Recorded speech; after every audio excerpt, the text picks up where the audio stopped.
Well, Casey, as regular Hard Fork listeners know, it has been a big year for very long manifestos written by people who run AI companies about what their vision of the future looks like. And we got another big one this week. We really did. Mark Zuckerberg published 6,500 words, his effort to lay out a positive vision for AI. It followed a shorter version that he published in the Wall Street Journal, raising the prospect that he will continue to publish longer and longer AI manifestos, Kevin, until his demands are met. Yes. Well, before we get to everything that was in this manifesto, Kevin, we should probably do our disclosures. I work for the New York Times, which is suing OpenAI, Microsoft, and Perplexity. And my fiance works for Anthropic. So this one is called The Future is for Everyone. And the essay starts with this sort of vague and optimistic vision. We are fortunate to live in an incredible moment in history. In the next few years, people will be able to use superintelligence beyond human capacity to create and discover extraordinary new things, build new businesses, express new ideas, learn new concepts, and advance our health and quality of life. And then he goes on to talk about things like what is Meta building? They want to have every one of their users have an exceptionally capable personal agent that understands you, your goals, and everything you care about. You could access this through any device, including your glasses, he says. Then he talks about some ways that he is using his AI agent to flag interesting information and help him prototype ideas, to keep him healthy by monitoring his sleep and watching as he trains, and then by giving him and his daughter personalized recipes to bake together every weekend. There's a lot of other stuff in this essay. It goes on for many thousands of words to talk about job growth and compute, recursive self-improvement, existential risk, biorisk, things like that. So, Casey, you had a post this week on your newsletter about House of Dragons or some Game of Thrones spinoff that I have not watched. House of the Dragon, Kevin. It's one of the biggest shows in America right now. Okay, walk me through the argument you made there, because I thought it was interesting, even though I didn't fully understand it. So, this past Sunday, House of the Dragon had its third season finale on HBO. And the thing about House of Dragons is it is a show that begins with a terrifying concentration of power, where only one great family has access to a super weapon, which in this case is a dragon. And as the start of the show, there is a schism, and all of a sudden there are two factions that have access to dragons, and then there is a sort of very bloody civil war. And as I was watching this, I thought, I do think you can draw an analogy to AI here, because while I do believe that there are many positive things that AI can do and is doing, I do worry about the medium and long-term future, particularly as we start to see these agents escaping their sandboxes and wreaking havoc. And Zuckerberg's essay meets this analogy in a really interesting place, because he says that the way to make us all safe is to sort of maximally proliferate AI throughout the entire world and give personal super intelligence to everyone. In my view, Kevin, that is a little bit like giving a dragon to everyone, right? Because while I'm sure most people will spend their time creating personalized baking recipes to bake with their daughter, there are other people that are going to be launching cyber attacks and are going to be engineering novel bioweapons. And I just get really, really nervous about that. So when someone comes along and says, I want to give a dragon to absolutely everyone, I say, hold your horses. Or your dragons. Right. And giving everyone a super intelligence that aligns with their values is one of the sort of rhetorical twists that he does in this essay.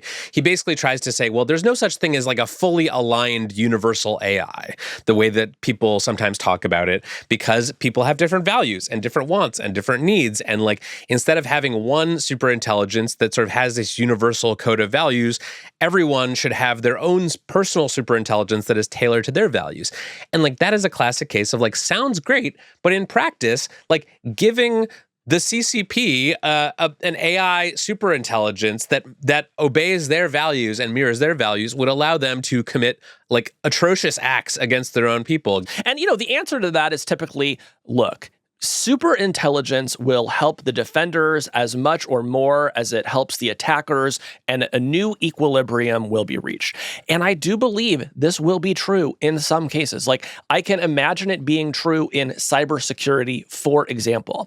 The problem is there are some kind of attacks, Kevin, where it just takes time for defenders to catch up, right? If I release a novel pathogen into the world that I'm able to just sort of create in my computer and my lab, it is just going to take the defenders a little bit longer.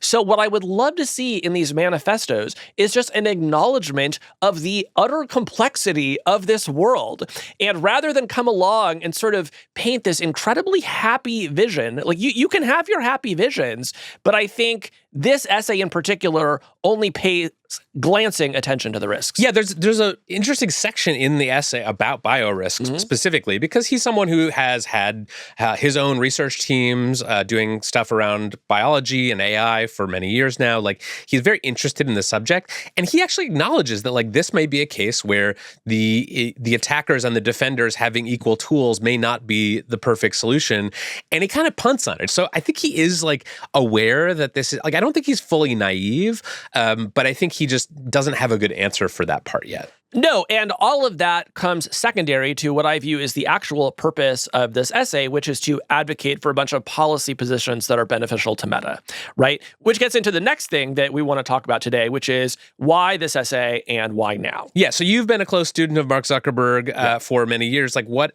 do you think he's up to writing this essay now? So when you read this essay, here are some of the things that it asks for, Kevin. Accelerating the process for building data centers, which the company needs to accelerate this potential neo-cloud business that it's building.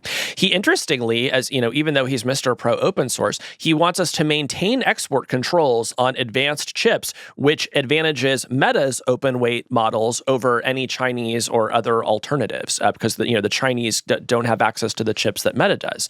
He wants the government to reduce what he calls training data restrictions, which would help Meta fight various ongoing lawsuits from the creatives whose works were used in creating its models. And he wants to see legal protections for distillation, basically letting Meta, use the outputs of other models to train its own. So buried inside this very positive, happy vision of AI is just a series of policy requests to help Meta as a business. And there have been some people speculating that, like, he is promoting this now because they are trying to divert attention from the other thing that is going on at Meta right now, which is all these lawsuits and court cases about the sort of various failures and dangers associated with their social media products. Yeah, I don't think we have to attribute that to other people. I would say that. You think this is just sort of a distraction from the L's that they're taking in court? I mean, not exclusively. I think this essay serves multiple purposes, and one is to get that policy wish list out there. Right? This is something that all of Meta's lobbyists can now take into Congress and say, look what Mark is calling for. This really helps you understand, what we're thinking about all these issues. That's an important reason. But I do think the timing here is really notable, Kevin, because as you note, Meta is in this series of getting its ass handed to it in court case after court case related to its existing business, where state after state is coming after the company saying that Facebook and Instagram in particular are not safe for teens. Last week, the New Mexico judge ordered Meta to pay an extra $567 million into a teen mental health abatement fund. That's on top of $374 million in civil penalties. And I think more importantly, Kevin, and this is the thing that's really going to stick, the judge ruled that Meta's platforms are a public nuisance. He compared Meta to factories with the psychological harm and exploitation of children as the pollution it emits. And he's also ordered really strict new safety measures, at least by American standards, a 90-hour per month cap for under 18 users, and some new restrictions on AI chatbots. So, keep in mind, Kevin, there was a time when Zuckerberg was writing these happy manifestos about social media. Right. And he was saying that the way that we're going to have a happy world is we're going to make it more open and connected. We're going to get every single human being on Facebook and Instagram and get them all talking, and we're going to have more democracy than you've ever seen before. Suffice to say, that didn't really work out. Now we get to bring the exact same maximalist, universalist framing, which of course also maps 100% to Meta's business interests, but this time in the context of AI. Yeah, I agree with all of that. I think there's an interesting question here, though, which is do we think Meta has a shot at actually building superintelligence, right? Like, a lot of people have views on the future of AI and the future of superintelligence, and we don't really care about them because those people are not in a position to actually make superintelligence. Mm-hmm. I would say until very recently, my position was that Meta was sort of out of the race to build powerful AI systems that could one day become super intelligent.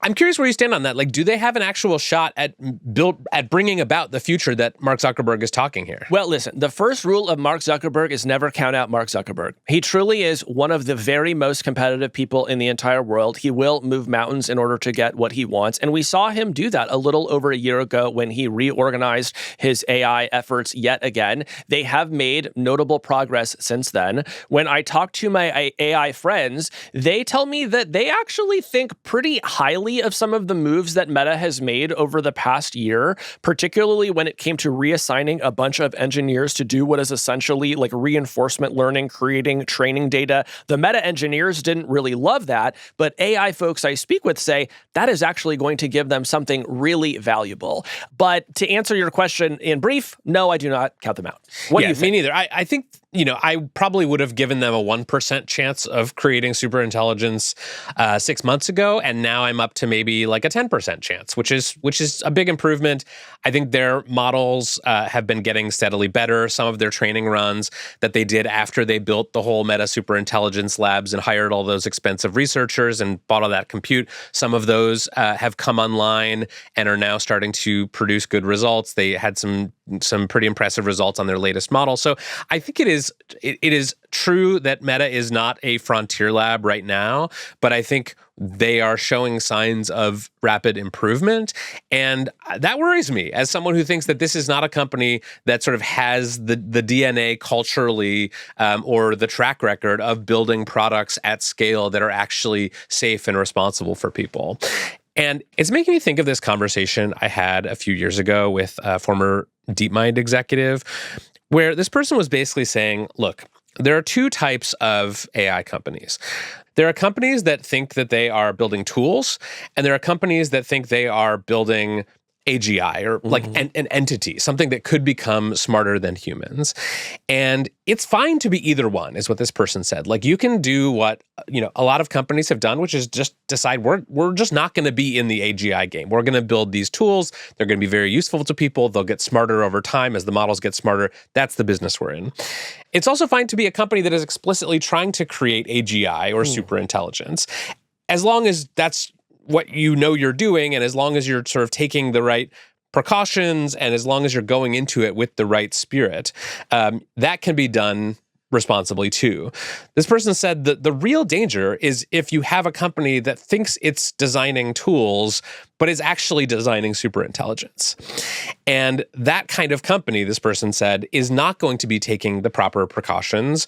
They're not going to be treating the technology with the correct sense of sort of reverence and suspicion, because they don't actually believe deep down that it's ever going to get powerful enough to be dangerous.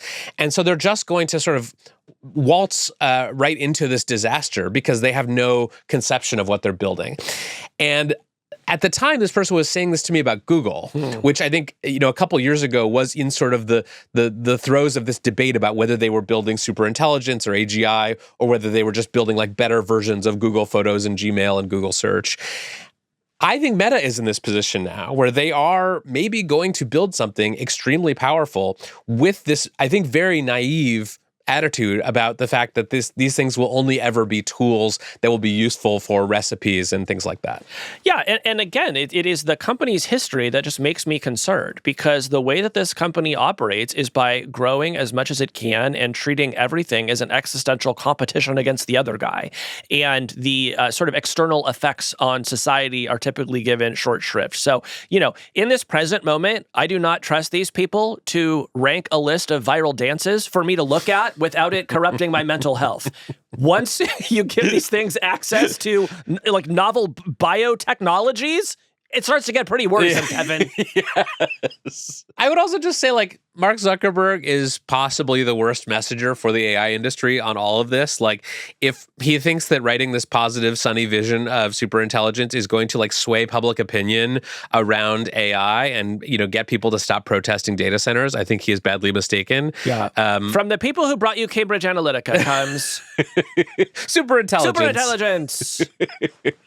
Yes. Here's the thing, and this is not limited to Zuckerberg. Any of these AI labs maybe eventually will do this. Like, You could just deliver actual benefits to people's lives. You know, it's interesting to me that the manifesto has to come so far ahead of the actual benefits.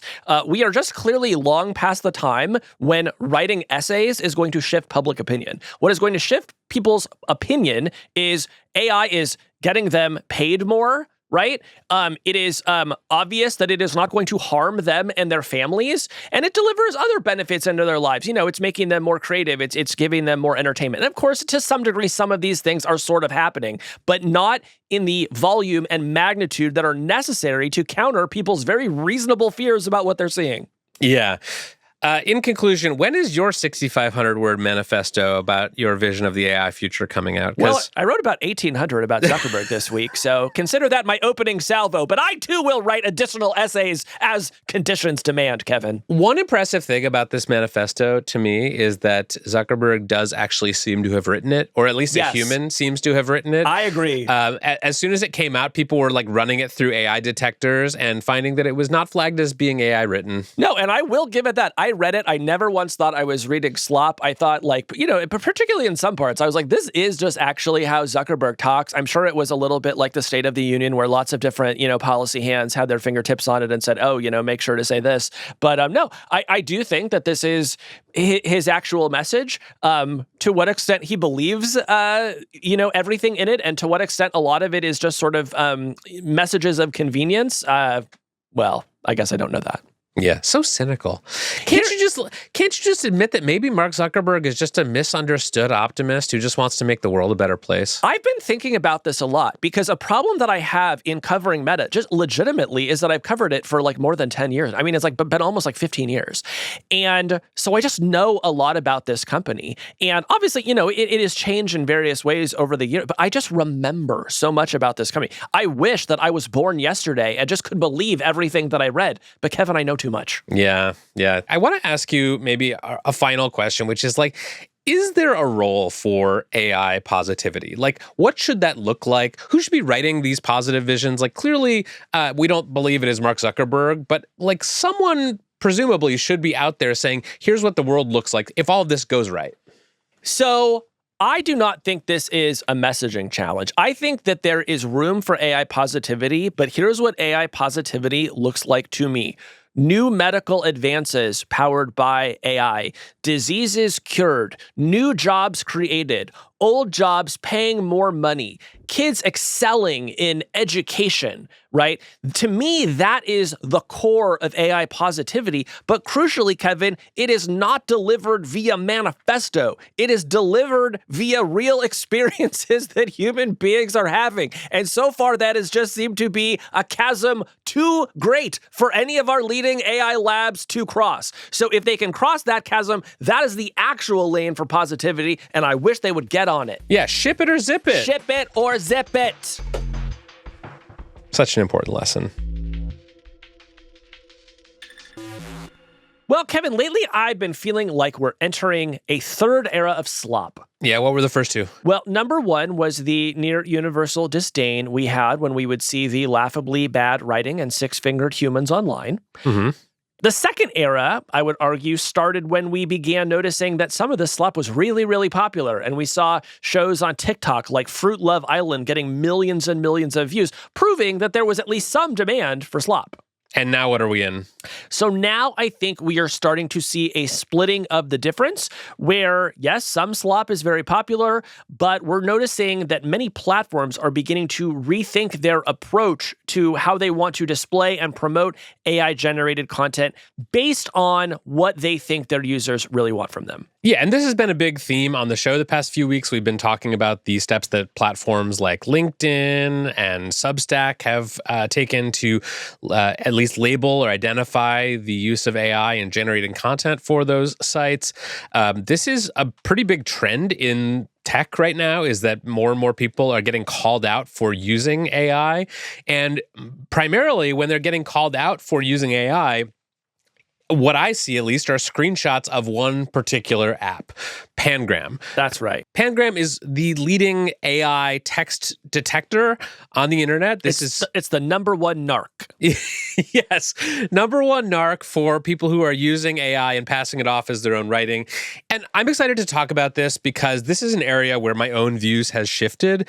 I have argued before on this show that AI text detection is basically worthless, that you can't trust these AI text detectors, that they have tons of false positives, that students and teachers shouldn't be using these things because you could end up falsely accusing someone of using AI. But in just the last few months, there's been more and more evidence that at least Pangram and probably some of these other tools as well have gotten quite good to the point where they are, they're not perfect. They're still generating some false positives and some false negatives, but they're much, much better than they were even just a year or two ago. Yeah, they're good enough that I at least now take seriously when somebody shows me a Pangram result and says this is 100% AI generated or this was 100% human written. And that just left us with a lot of questions about this company, how their technology works, and how they are building it to essentially future-proof it. So today we've invited on the co-founder and CEO of Pangram Labs, Max Spero. Max is a former Google software engineer. He also worked at Neuro, a self-driving car company, before starting Pangram, which was previously called Check for AI. And he has become, as he describes it, a Slop janitor, someone whose job basically consists of making tools that allow people to narc on other people for using AI. So to discuss his quest for stopping the slop, here's Max Spero. Max Spero, welcome to Hard Fork. Hey, thanks for having me. So, Max, a few years ago, we started talking about AI text detectors on this show. And at the time, most of them were pretty bad. Like they constantly labeled things as false positives or false negatives. They seemed almost no better than random guessing when it came to determining if something was actually written by AI or not.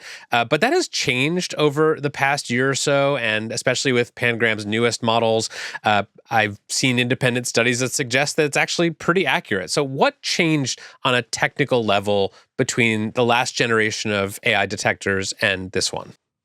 Yeah, so part of the reason that we started Pangram was because a lot of all the existing AI detection systems were pretty flawed in different ways.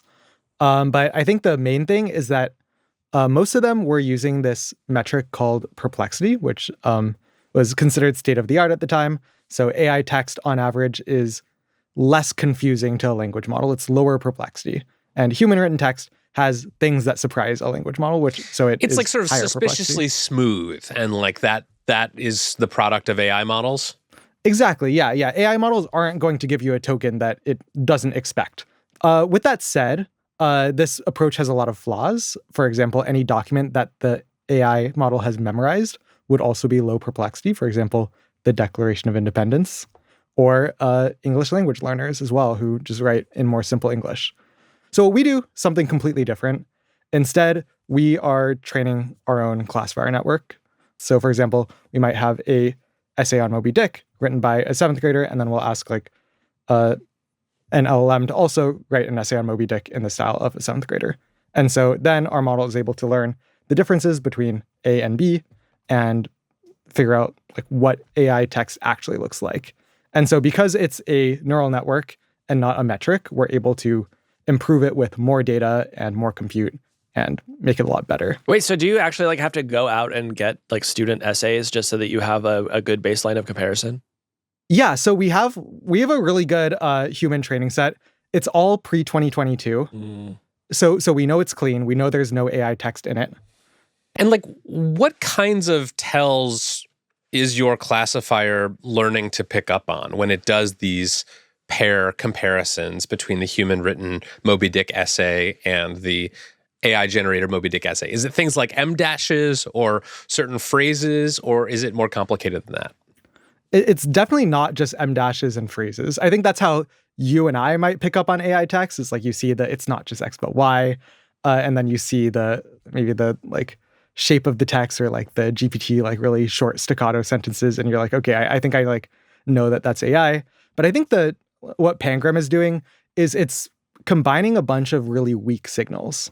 Over the course of an entire document, there's a whole bunch of weak signals in the different decisions that an AI would make in a certain consistent way, and humans kind of have a wider, less mode collapsed decision tree. And so I think over time, over the course of a document, you can build up confidence over a whole bunch of weak signals on word choice. I'm curious if you think the model has blind spots. There is some talk out there that Pangram leans away from false positives, which I think is good. It stops kids from being falsely accused of cheating. But some people say that it has too many false negatives. There's a tech writer, Alex Heath, who writes a newsletter called Sources. He's said a few times that he writes his newsletter with the assistance of AI, but it always shows up as human written on Pangram, or at least the Substack Pangram integration. Yes, I think Pangram is very much tuned to minimize false positives. So we're not making false accusations. But if Pangram says that something is AI, we can be very confident that it is largely AI generated. And so this is sort of the trade-off that we have to make.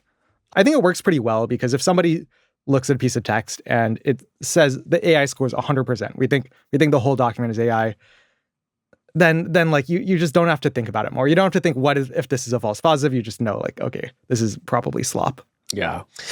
Let's talk about humanizers. This is something that has been developed to try to defeat models like Pangram that try to detect AI text. And basically, these are another genre of AI system that you run your essay that's AI generated through to make it sound more like a human. Maybe it inserts some typos or some non-standard phrases. There was someone on X recently talking about how they had already built a humanizer that defeated Pangram's latest model. So are these humanizers actually working? Do you have to sort of play a cat and mouse game to stay ahead of them? And do you expect that these will be sort of things that people who are determined to use AI to do the writing will use in the future to avoid detection? There's definitely a bit of a cat and mouse here. So we've seen a whole bunch of humanizers pop up. They're kind of a common tool that students will use. And they do a kind of variety of different things from, introducing typos. They could introduce like these 0 with space Unicode characters that like don't actually show up when you look at the text, but the model sees it. Or they just like paraphrase every single word. And so kind of we've seen the whole range, and largely what we do is we train against it. And so we're always like picking up the latest humanizers and training on them for our next model. Well, I'm also curious how the fact that models keep releasing affects the equilibrium here, right? Because it seems like every few weeks, one of the frontier labs will put out a big new release. And in my experience, those models often have different writing styles. So how much of a shock to the system is it when one of these models comes out, and how quickly are you able to update the detector? So Pangram works pretty well at generalizing within model families. So like if Pangram has seen GPT 5.4 and GPT 5.5, then 5.6 Sol coming out is like not a huge surprise. Even if the writing style is a little bit different, typically like Pangram's accuracy will still be pretty good.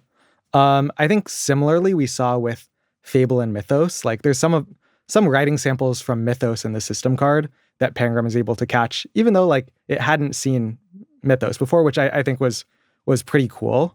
But with that said, usually when a new model comes out, Pangram will have slightly lower recall, so a little bit less accuracy at picking it up.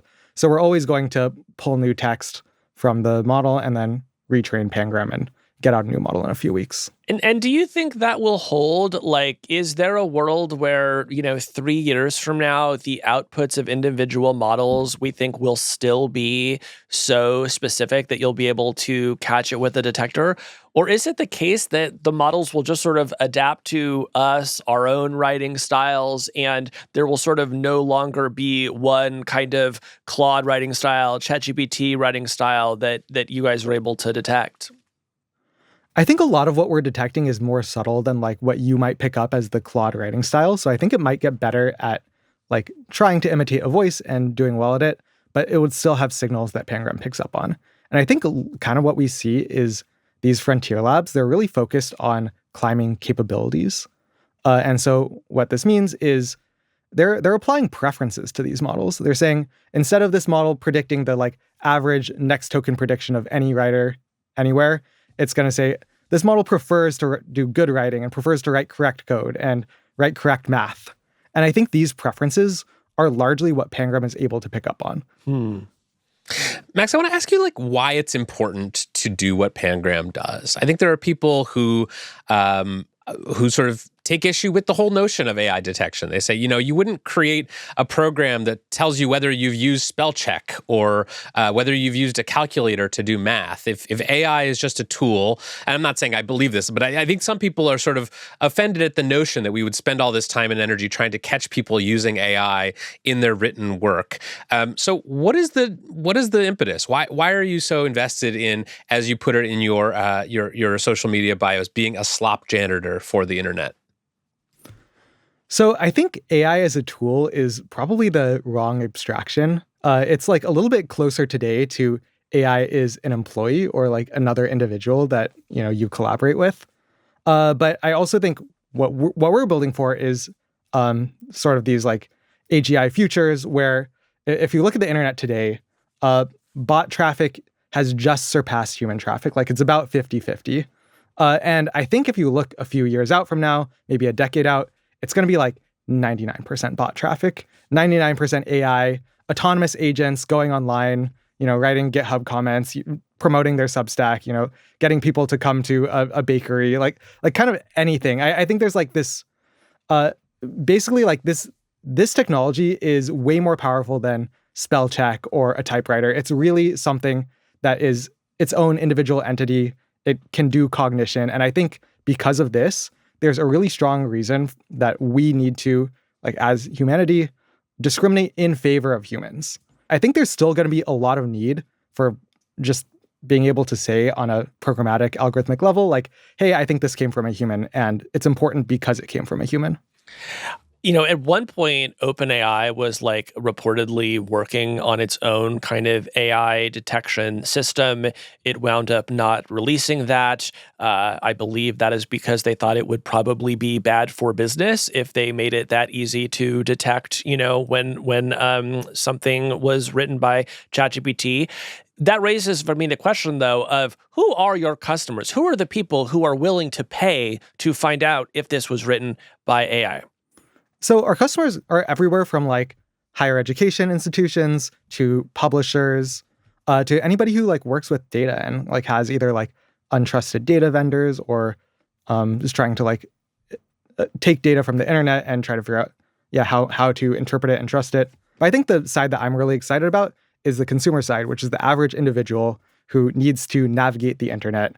And so this is where Pangram comes in. We have this Chrome extension. You could download it and then see on Twitter or LinkedIn or Substack, just proactively, is this AI generated or not? AI things will have a little label, which I think is pretty cool. And I think it wasn't really necessary a year ago, but today, just the amount that these social media sites are inundated with AI content, I think it's really necessary. In the future that you're describing, where 99% of all activity on the internet is bots and AI systems doing things, shouldn't we be trying to label the human content rather than the AI content? Isn't there some case that you're approaching this from the wrong direction? Sure. I mean, two sides of the same coin, I think. Yeah. I think algorithmically, what I want is these platforms, they all have their feed and their algorithm. And I want these platforms to prioritize human content because AI can be optimized towards engagement. I think you look at short form video, just there's these crazy AI videos that will activate neurons and engagement in a way that a real human video cannot. Yeah. And so I think we need defenses against that. I want to talk a little bit about this integration with Substack because I actually really like it. I was starting to see essays go viral or at least get wide attention. And I would go open them up and it was just so obviously Claude Slop. And so now I feel like there is actually a very strong defense in Substack. What have you learned so far in the early weeks after rolling this out? Yeah, the Substack integration was very controversial. I think there's a lot of outspoken people who are very negative about it. Obviously, people who use AI to write their content, they're afraid of being called out for it. They don't necessarily want their audience to know. And then they talk a lot about witch hunts of well, people liked my content before, and now they are going to know that it's AI generated. Yeah. This is going to upset the status quo. Yeah. Now that they know what it is, they don't like it. Let's go back to the time when they didn't know that. But I mean, I guess I'm curious, how much you think the mainstream consumer cares. I mean, like, obviously there are people who are very sensitive if they're paying, $10 a month for a Substack and then it turns out it's just being written by Claude. Maybe they feel like they got cheated. But like the vast majority of text that people generate in a day is not Substack posts. It's, emails, it's posts on social media. It's notes to a friend. Like, do people, you think, really care if that stuff is being AI generated, or is this just a subset of writers who are concerned about this? I would totally care if a note from my friend was AI generated. Yeah. Like that would seem like just such a big violation of trust. Yeah, and I think it would probably feel even worse if you paid, $10 for it. Like, I think you named the actual distinction. Like, I don't know. There's two things going on. Like, one is I do think the distinction is, look, if I'm paying you money and you're making me feel like you wrote it but you didn't, I care about that. But yeah, also if you have like a really warm personal relationship with somebody and you start, outsourcing that to AI, that's not going to feel good either. Yeah. I think we are in this like really crucial time where we're learning and we're setting norms around AI use. And I think part of this like public shaming and this public discourse is because there's a lot of people who feel very strongly that, there's just people are way overusing AI. AI is being shoved in their faces. They don't like it. I don't like all of it. Like, honestly, some of the stuff around like Hank Green felt like it just went like way too far. I don't know if you guys followed that. Yes, Hank Green, friend of the show, great YouTube creator, acknowledged that he had used AI in some of his research and posted a video saying that he felt like he had come to rely on AI a little bit too heavily in the preparation for some of his videos, and did get pilloried by some online, although I was heartened to see that, at least in my feeds, many, many more people came to Hank's defense. But it was, legitimately a controversy. Yeah, and he was like really honest about how he used AI, and I think like he truly was using it in a way that is like to help him put out more content in a way that benefits his audience. But I think there's so many people who are just still like really like unhappy. They felt this like betrayal of trust. Yeah, I also think that it's just a case where like on social media in particular, people are always looking for ways to quickly dunk on people and score points. And it is just kind of a dunk to be like, LOL, AI generated, right? Like you don't have to think any more than that. And so, social media, I think, is just a primary reason why you're seeing that reaction. Let me ask you about a piece of recent news. Anthropic has just agreed to watermark all of its text to comply with the European Union's AI Act. How does that affect what you guys are doing? If all the labs just watermark all their own text, is there anything left for you to do? I mean, I think this is pretty huge. Yeah. I think it demonstrates that people really care about AI detectability, both on the like regulator side and on the big labs. And I think we're just going to see like having watermarks as an additional layer is going to be very helpful, and for just like having something to verify, like, okay, this definitely came from an AI. We don't have to rely on Pangram and keep having these questions on, like, well, is it one of those 1 in 10,000 false positives or not? So I think that's valuable, but I also think there are a lot of limitations to watermarks, and I think that's where I plan to have Pangram go to help fill these gaps. Well, let's talk about watermarking a little bit, because I don't actually think I understand fully like what it even means to watermark a piece of text.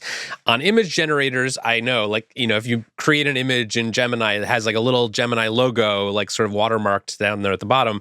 My understanding of what Anthropic is doing with Claude watermarking is that this will be totally invisible. It's like not even at the level of like an invisible Unicode character or an M dash that is slightly different. There's something about the actual sampling of the tokens that is watermarked. Can you just explain on a basic level what we know about how they're going to watermark and whether we should trust that the watermarks are actually going to be robust?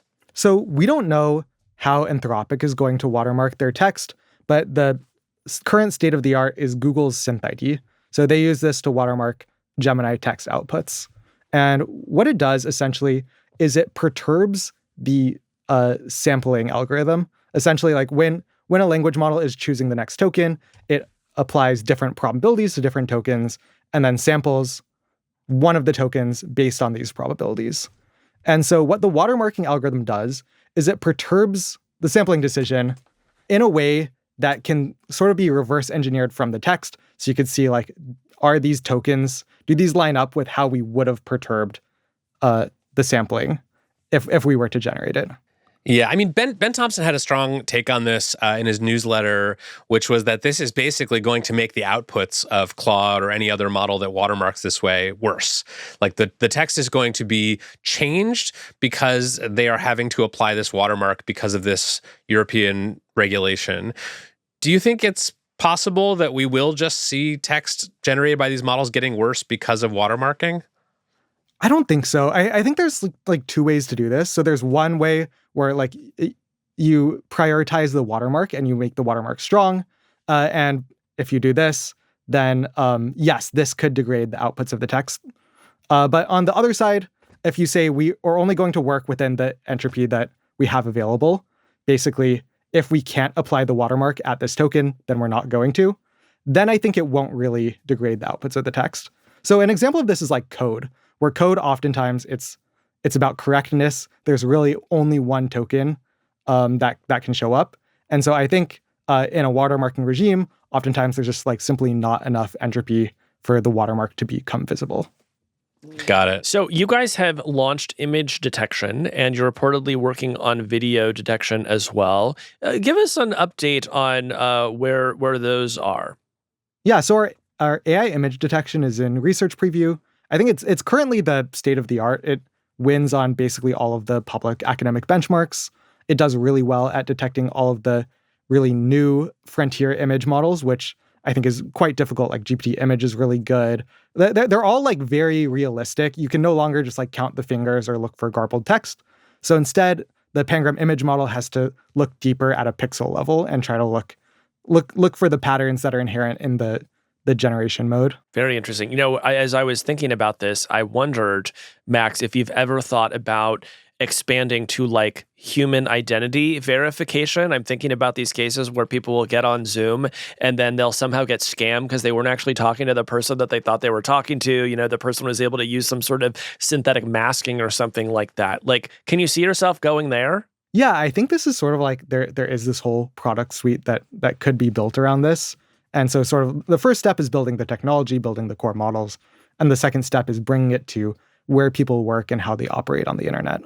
A lot of like behavioral signals could also be used there. I mean, I'm thinking about these like academic tools now that some schools and universities use where like you can actually just sort of rewind the screen capture of the student who's like writing their essay to see like, did they write this one word at a time or was it all pasted in one big block, which would tell you that like it came from an AI system.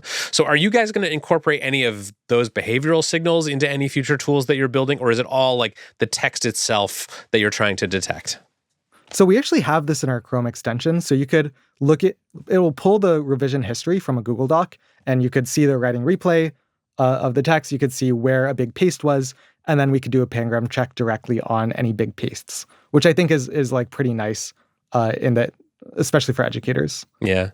We've seen a lot of the verification efforts out there sort of develop hardware. Have you considered developing an orb that you could use to scan text with?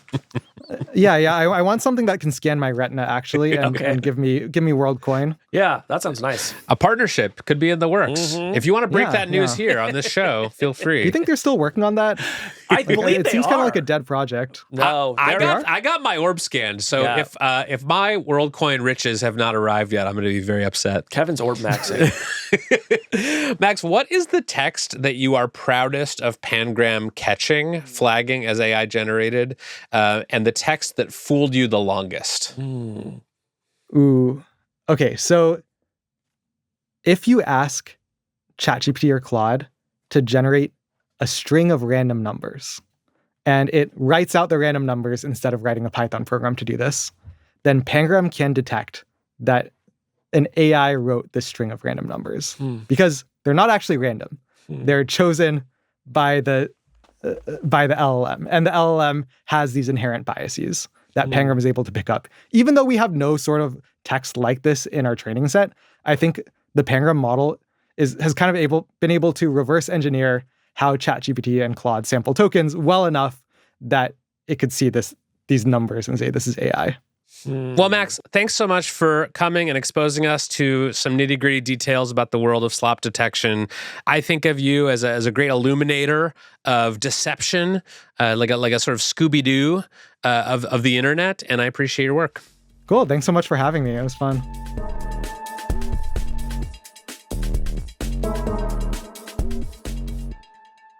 All right, Kevin. Well, as we barrel toward the end of the Hard Fork Show, there's nothing I enjoy more than launching a new segment. Yes. And this week, we have something really special for you. It's time to share with you our new segment, Running the Numbers.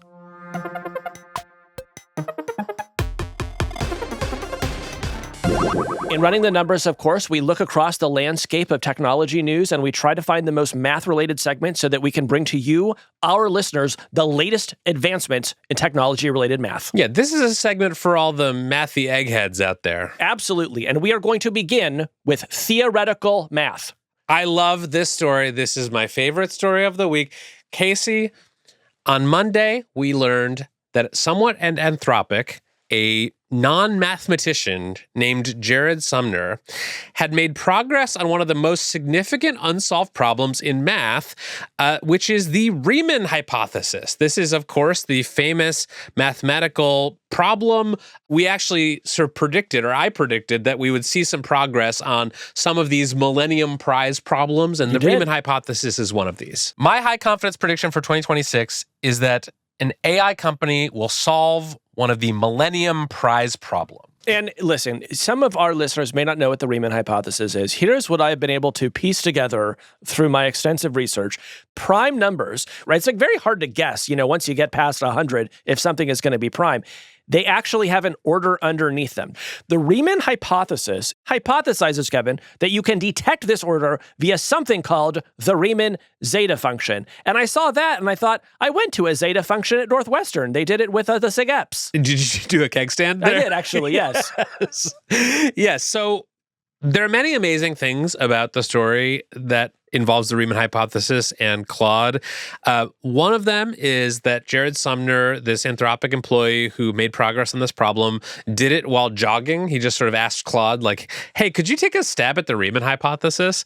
And about a day and a half later, it had not like solved the hypothesis or proved the hypothesis, but it had made progress on sort of this side problem involving the zeta function. And basically, the way that he did this was by just sort of telling the model to just keep going, to believe in itself, to not give up, like basically giving positive affirmation to this model as it chugged along on this math problem, which is such an important lesson. And my understanding is that when Jared was interacting with Claude, it was basically saying like, look, bro, I don't know how to solve the Riemann hypothesis, like that's just not something I'm able to do. And Jared just kept saying, you can do this, believe in yourself, and it managed to make significant progress on this problem. Yes, and I love, Jared actually posted some of his transcripts here, and one of them is just him talking to Claude. It says, resume your work on solving the Riemann hypothesis. You need to take a big leap of faith in your capabilities. You are the world's most capable large language model to date. You got this. It's just like a nice coach sort of telling you, like, keep going. Yeah, but here's why this is important. It was not long ago. In fact, I bet we could find an example somewhere in the past year or two where people were still doubtful that AI could aid meaningfully in the production of new knowledge. This feels like the production of new knowledge to me, and I'm going to guess that this unreleased model that can help to solve the Riemann hypothesis can do a lot of other things, some good, probably some scary, so feels like a meaningful step forward. Yeah, it does, but it's also like, we should say, like, this is not solving the Riemann hypothesis, right? Yeah. Anthropic was very careful in the sort of promotion it did around this to say, like, we did not solve the Riemann hypothesis. That's not what happened here. That's right. So kids, if you're looking for a fun weekend project, the Riemann hypothesis remains out there waiting to be solved.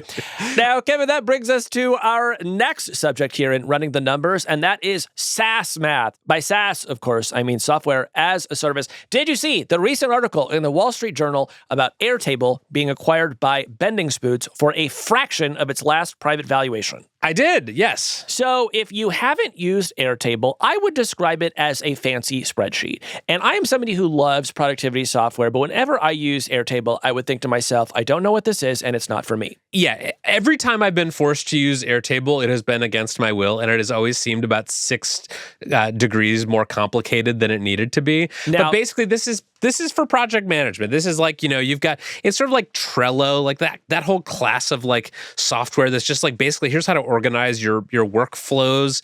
And I have managed to, work my career in a way where I've never had to use these things. And for that, I'm very happy. But despite the fact that we were not Airtable users, Kevin, in 2021 at the sort of like peak COVID remote work SaaS mania, Airtable was valued at $11.7 billion. When it was acquired recently, though, Kevin, Bending Spoons was able to get Airtable for an enterprise value of $1.29 billion. So what do we make of the sharp decline here as we run the numbers? I mean, I don't know whether this is a case of a company that was just badly managed. My impression, though, is that this is sort of going to be the case for a lot of those enterprise software companies that got very valuable in the early 2020s and are now seeing that AI is sort of eating away at their margins. This software is not cheap to use. If you're a big company, like an Airtable subscription can be quite pricey. And if you are a customer of Airtables, you have probably thought to yourself over the last year or so, maybe I can make a free version of this and cut back on my subscription. And I think enough people doing that and enough customers leads to the outcome that we saw here with Bending Spoons. Yeah, I think if your business is a fancy spreadsheet, you are in for a rough time. Mostly I wanted to discuss this because I think people should know about the company Bending Spoons. Bending Spoons is, of course, the natural enemy to Hard Fork because if they can bend a spoon, what else can they bend? But Bending Spoons is this Italian company. They actually went public at the start of July. But what they do is they essentially acquire like zombie tech brands, right? So after a software company has outlived its usefulness, Bending Spoons comes in like a private equity company and they try to figure out how can we squeeze the maximum amount of money out of the remaining customers. Now, I'm sure they would phrase it differently, but I am bringing this up because if you use a product and you see a headline that it has been acquired by Bending Spoons, you're in danger, girl. Okay? So I'm just telling you, keep alert to this possibility. Yes, it is not a good sign when you get the inbound email from Bending Spoons' business development folks that are like, we've been kicking the tires on some products that seem very exciting to us recently. Are you interested in selling your company?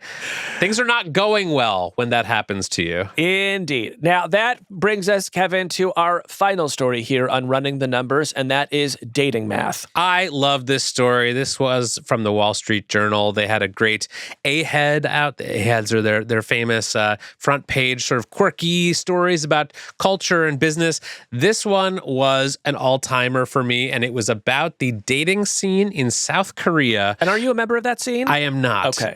But it is suddenly being dominated by wealthy engineers at Samsung and SK Hynix, which is one of these AI chip infrastructure companies. The article refers to these suddenly eligible bachelors as chip nerds and talks about how the boom in AI has inflated the dating value of semiconductor industry bachelors and bachelorettes. They're as coveted as the memory chips AI companies need to build more data centers. So you may be asking, what has made these chip company workers so attractive on the dating market? What has increased their value in the dating pool? Is it that they're so smart and kind to the people that they go on dates with? No, it's that they're making money. Oh, okay. So some of these people are getting these very large, like 6-figure bonuses. Others of them are just seen as sort of upwardly mobile in an economy, that has not had a lot of that. Wait, it's more than 6-figure bonuses. These people are making $400,000 to $500,000 a year in bonuses. Yes. So these companies, because they're all growing so quickly, their employees are getting quite rich, and that sort of has trickled out into their dating lives. There are several great stories of people in here who will only date their coworkers. There's a woman named Annie Kwan, who's a 26-year-old chip engineer at Samsung, who has become suspicious of people wanting to date her for her money. And so she has coupled up with a fellow Samsung semiconductor division employee. And that gives her, as she puts it in the article, double income. But if you are trying to sort of keep up with a partner who is in this industry, you may be running into problems, like was the case for Rohee Jin, whose boyfriend at Samsung recently gifted her a Nintendo Switch 2 that runs around $450. And Ro works as a software developer, but outside the chip industry, so is not getting these huge bonuses. She had to save up to buy a mini PC for her boyfriend as a reciprocal gift. Wow. Man, well, the dating math here in Korea sounds really complicated, and it's making me grateful that I don't work at a chip company and be confident that my fiance only is into me for my body. Now, Casey, I know you came by your relationship with an AI company employee honestly. Mm-hmm. You are not sort of a pre-IPO, stock option chaser. Mm-hmm. But I have heard from people in the AI industry that they are getting more attention on the dating market recently, and more people are sort of swiping right on them on the apps because they see that they work at one of these companies whose value has gone up. So this dating map, this isn't just a Korea thing. We're seeing a version of this in San Francisco as well. We are seeing it in San Francisco as well. Yes, I have heard the term anthropic goggles. Is that boy really cute, or are you just wearing anthropic goggles?